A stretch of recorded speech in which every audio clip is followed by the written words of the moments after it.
Sementara itu, hujan deras mengakibatkan sejumlah wilayah mengalami banjir. Pemerintah Kota Palembang terus berupaya menekan angka titik rawan banjir di Kota Palembang dengan mensiagakan pompa air di ruas jalan yang tergenang banjir dan membersihkan saluran air di pemukiman warga padat penduduk.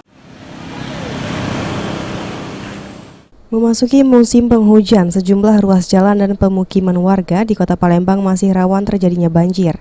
Adapun titik rawan langganan terjadinya banjir saat hujan turun dengan intensitas tinggi, seperti ruas Jalan Polda, ruas Jalan Sudirman, serta ruas Jalan Fatal. Sedangkan pemukiman daerah rawan banjir seperti kawasan Bukit Besar, Sekip, serta Demang Lebar Daun.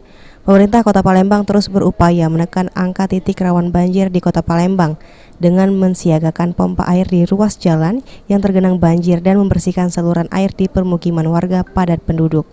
Sebagainya, tapi kami juga berharap kesadaran masyarakat juga harus dijaga, karena tentu kalau masyarakat masih belum juga sadar untuk tidak lagi membuang sampah di sembarang tempat, terutama sungai, ya, terutama juga menutup saluran yang ada.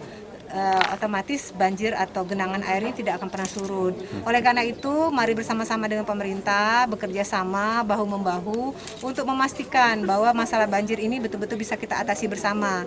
Tidak bisa dibebankan kepada pemerintah saja, tapi harus juga kesadaran masyarakat juga kita bangun. Dan kami pemerintah Kota. Sementara itu, dari 40 titik rawan banjir, kini tinggal 18 titik lagi rawan di Kota Palembang. Pemerintah menghimbau masyarakat untuk menjaga lingkungan, tidak membuang sampah sembarangan, dan rutin melakukan gotong royong. Abidin Riwanto, PAL TV.